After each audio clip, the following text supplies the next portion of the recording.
పట్టాలు వెంటనే ఇళ్ల పట్టాలు వెంటనే ఇళ్ల పట్టాలు వెంటనే ఇళ్ల పట్టాలు వెంటనే భారత్ మాతా కీ జై బీజేపీ జిందాబాద్ పేద ప్రజలకు వెంటనే ఇళ్ల పట్టాలు ఇవ్వాలి సింగరేణి స్థలంలో నివాసం ఉంటున్న పేదలకు వెంటనే సింగరేణి స్థలంలో నివాసం ఉంటున్న పేదలకు వెంటనే ఇళ్ల పట్టాల సమస్యను వెంటనే ఇళ్ల పట్టాల సమస్యను వెంటనే సమస్యను వెంటనే ఇళ్ల పట్టాల సమస్యను వెంటనే ఇళ్ల పట్టాల సమస్యను వెంటనే ఇళ్ల పట్టాల సమస్యను వెంటనే ఇళ్ల పట్టాల సమస్యను వెంటనే ఇళ్ల పట్టాల సమస్యను వెంటనే భారత్ మాతా కీ కాంగ్రెస్ పాలన వద్దురా నాయనా కాంగ్రెస్ పాలన ఇదే మీ రాజ్యం ఇదే మీ రాజ్యం దొంగల రాజ్యం దోపిడీ రాజ్యం ఇదే మీ రాజ్యం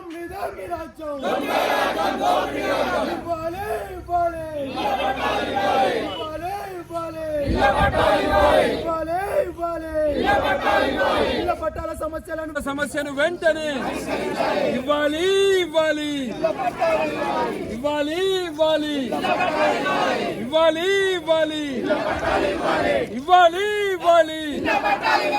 ఇవ్వాలి నస్పూర్ ఇండ్ల పట్టాల సమస్యను వెంటనే నస్పూర్ ఇండ్ల పట్టాల సమస్యను వెంటనే కావాలి కావాలి కావాలి కావాలి కావాలి కావాలి పేద ప్రజలతో చెలగాటమా ఇవ్వాలి ఇవ్వాలి ఇవ్వాలి ఇవ్వాలి బయటికి రాకుండా వాళ్ళు మమ్మల్ని లోపలికి ఐదుగురిని రమ్మన్నాడు. ఎంతవరకు సంబంధిస్తుంది? ఎంతమంది పేదవాళ్ళు వచ్చిర్రు, మహిళలు వచ్చిర్రు, వయసులో పెద్ద మనుషులు వచ్చిర్రు. వీళ్ళని కలటానికి వాళ్ళు బయటికి రారంటే కూర్చుందాం, ఒక 2 గంటలు కూర్చుందాం, ఈ గేట్లు బంద్ చేద్దాం, అప్పుడు తెలిసేది. నస్పూర్ మున్సిపాలిటీ RK8 కొత్త రోడ్డు, ప్రశాంత్ నగర్, లక్ష్మీనగర్, సాయి నగర్, ఈ ప్రాంతంలో పేద ప్రజలు వీళ్ళంతా కూడా ఎన్నో సంవత్సరాల నుంచి 30, 40, 50 సంవత్సరాల నుంచి అక్కడ ఉంటారు. సింగరేణి పని కొరకు వేరే ప్రాంతాల నుంచి ఇక్కడికి వచ్చి అక్కడ గుడిసెలు వేసుకొని వీళ్ళు ఉంటారు.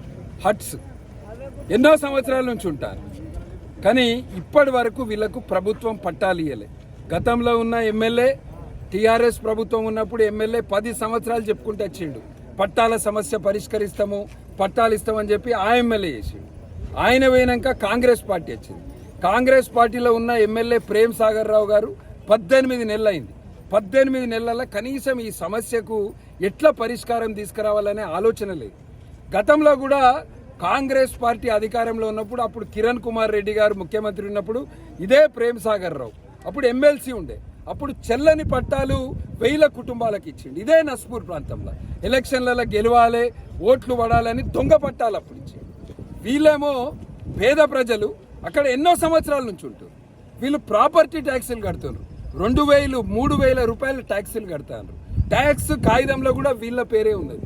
ఇది ఈర్ల శంకర్, ఈయన ప్రాపర్టీ ట్యాక్స్ కట్టిన బిల్లు 2022 సంవత్సరం ప్రాపర్టీ ట్యాక్స్ కడతారు. ప్రాపర్టీ ట్యాక్స్ కింద ఆలస్యం అయితే దానికి ఫైన్ కూడా కడతారు. కరెంటు బిల్లు కడతారు. కరెంటు బిల్లులో కూడా వీళ్ళ పేరే ఉన్నది.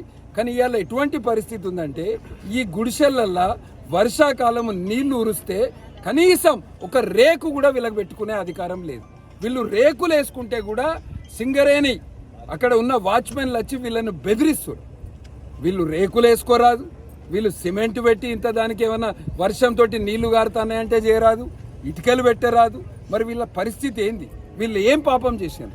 వీళ్ళు ఈ సింగరేణి ప్రాంతంలో అప్పుడు ఇక్కడ సింగరేణి బొగ్గు గనుల కొరకు వేరే ప్రాంతం నుంచి వచ్చి ఎన్నో సంవత్సరాల నుంచి వీళ్ళ శ్రమను దోపిడీ చేస్తున్నారు. వీళ్ళు అక్కడ దుమ్ము ధూళి ఇవన్నీ ఉంటా కూడా అక్కడ పనిచేసి ఇన్ని సంవత్సరాల నుంచి బతికితే ఇవాళ వీళ్ళకు ఒక పట్టా కాగితం లేదు. పట్టా లేకపోవడం వల్ల వీళ్ళు మరమ్మతులు చేయరాదు, కొత్త ఇల్లు కట్టుకోరాదు, లోను తీసుకోరాదు, వీళ్ళ బిడ్డకో కొడుక్కో ఇయ్యరాదు, కనీసం రేకులు వేసుకునే పరిస్థితిలో కూడా లేదు. వీళ్ళందరినీ గతంలో టీఆర్ఎస్ మోసం చేసింది, గత 18 నెలల నుంచి కాంగ్రెస్ పార్టీ మోసం చేస్తుంది. భారతీయ జనతా పార్టీ ఇలా నస్పూర్ మున్సిపాలిటీలో 1500 కుటుంబాలు ఉన్నాయి. పట్టాలు లేకుండా దాదాపు 30-40 సంవత్సరాల నుంచి ఉంటారు. వాళ్ళు రిసిప్ట్లు కడుతున్నారు, వాళ్ళు ప్రాపర్టీ ట్యాక్స్ కడుతున్నారు. వాళ్ళకందరికి కూడా మేము అండగా ఉంటాము. ఈ సమస్య పరిష్కరించేంత వరకు కూడా పోరాడతామని తెలియజేస్తాం.